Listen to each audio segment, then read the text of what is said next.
সংঘজননী গুরুমা শ্রীচরণে আমার শতকোটি প্রণাম। সবাইকে আমার নমস্কার।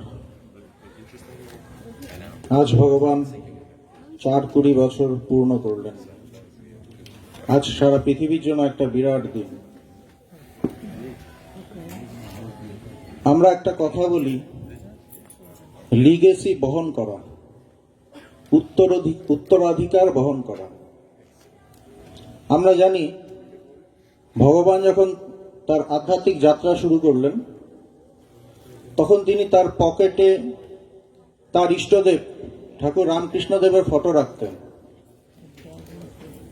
সারাক্ষণ সেই ফটো তার সাথে ছিল।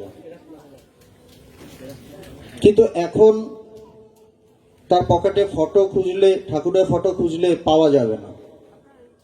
তার মানে কি তিনি ঠাকুরকে ছেড়ে দিয়েছেন? তা নয়। তার মানে তিনি ঠাকুরের সাথে মিলেমিশে এক হয়ে গেছেন। সেই জন্য আলাদা করে ফটো পাওয়া যাবে না। আমরা যারা তার ভক্ত, আমরা ভগবানকে ভালোবাসি, কিন্তু শুধু তার ফটো বড় করলাম, তার জন্য ঘর বানালাম, এটা যথেষ্ট নয়। ভক্তির মানে হলো ভগবানের সাথে, ভগবানের দিকে এগোনো, তার কাছাকাছি যাওয়া, তার মনের কাছাকাছি যাওয়া, তার সাথে মিলেমিশে এক হয়ে যাওয়া। তার যে ভাব, তার যে চরিত্র, সেগুলো আমাদের মধ্যে যেন ফুটে ওঠে। এটাই তার উত্তরাধিকার, তার লিগেসি। স্বামীজি আমাদের বলেছিলেন যে তোমরা অনন্তের অধিকারী। হ্যাঁ, আমরা সবাই অনন্তের অধিকারী, প্রত্যেকটা মানুষ। আর আমাদের জন্য আরো কি, আমরা অনন্তের অধিকারী এবং আমরা ভগবানের উত্তরাধিকারী, দুটোই। ভগবান কি করেছেন? আমরা ছোটবেলা রবিনহুডের গল্প শুনেছিলাম। রবিনহুড কি করতেন? তিনি ডাকাত ছিলেন। তিনি ধনীদের থেকে ধন সম্পদ, জমিদার থেকে তার টাকা পয়সা সব লুট করে তিনি সাধারণ গরিব, না খেতে পাওয়া মানুষদের মধ্যে মিশিয়ে দিতেন, বিলিয়ে দিতেন।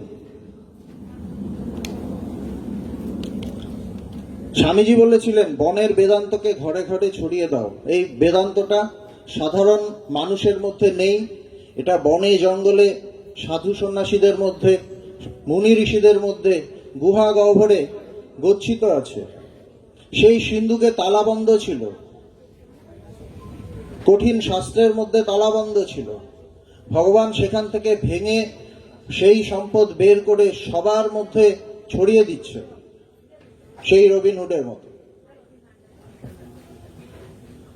ভগবান এই কাজটা বহু বছর ধরে করে আসছেন এবং আমরা জানি এই কাজটা করার জন্য খুব স্মুথ ভাবে, খুব সুন্দর ভাবে তিনি এই কাজটা করতে পারেননি। প্রতি পদে তাকে বাধার সম্মুখীন হতে হয়েছে, বারবার মৃত্যু মুখে দাঁড়াতে হয়েছে এবং 8 বার তার বাড়ি আক্রান্ত হয়েছে। সবার সমস্ত কিছু সামনে দাঁড়িয়েও তিনি এই কাজটা করে গেছেন দীর্ঘদিন। কিন্তু এখানেই শেষ নয়। তিনি যখন তার ঐশী কর্ম শেষ করে চলে যাবেন, সেখানেও তার জন্য আরো বিপদ অপেক্ষা করে আছে। কেমন বিপদ? যেমন কেউ দোষ করলে তাকে কোর্টে গিয়ে হাজিরা দিতে হয়, আদালতে যেতে হয়।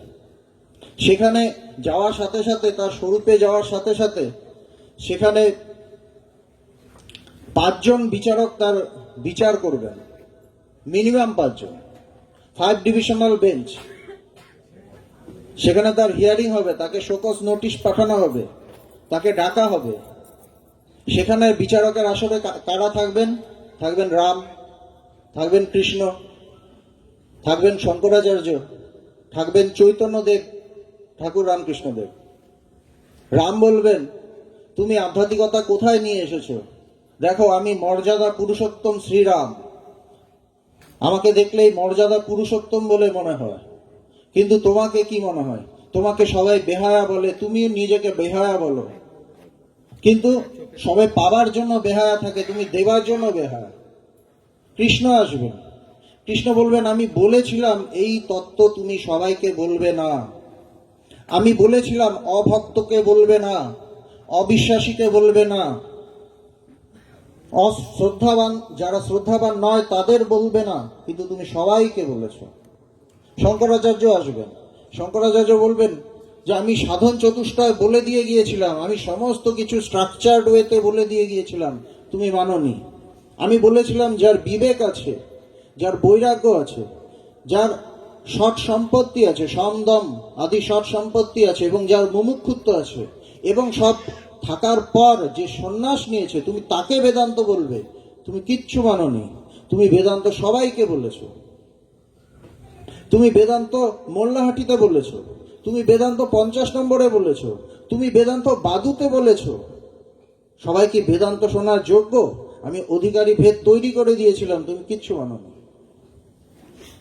চৈতন্যদেব আসবেন, চৈতন্যদেব বলবেন যে আমি বলেছিলাম নারী হেরিবে না। এখানে তো নারী দেখি সংখ্যাধিক্য, তারাই বেশি। ঠাকুর রামকৃষ্ণদেব আসবেন, তিনি বলবেন আমি বলেছিলাম কামিনী কাঞ্চন ত্যাগ করো। এখানে তো কামিনী কাঞ্চন ত্যাগ বেশি দেখা যাচ্ছে না। পেছনে আরো অনেক মহাপুরুষ, আরো বড় বড় পণ্ডিত শাস্ত্রজ্ঞ তারা দাঁড়িয়ে থাকবেন, তারাও বলবেন হ্যাঁ এর বিচার হওয়া উচিত, কঠোর বিচার দেওয়া উচিত, বিচার হওয়া উচিত, সাজা হওয়া উচিত। একজন কিছু বলবেন না। তিনি এক পাশে দাঁড়িয়ে মিটি মিটি হাসবেন। তিনি শারদা মা, তিনি হাসবেন। ভগবান কি করেছেন? ভগবান কি করেছেন? ভগবান বলেছিলেন যে আমি পাথরের মূর্তিকে গুঁড়ো গুঁড়ো করে মানুষের মধ্যে মিশিয়ে দিয়ে যাব, এবং তিনি তার জ্ঞানের বুলডোজার দিয়ে এই পাথরের মূর্তিকে গুঁড়ো গুঁড়ো করে দিয়েছেন।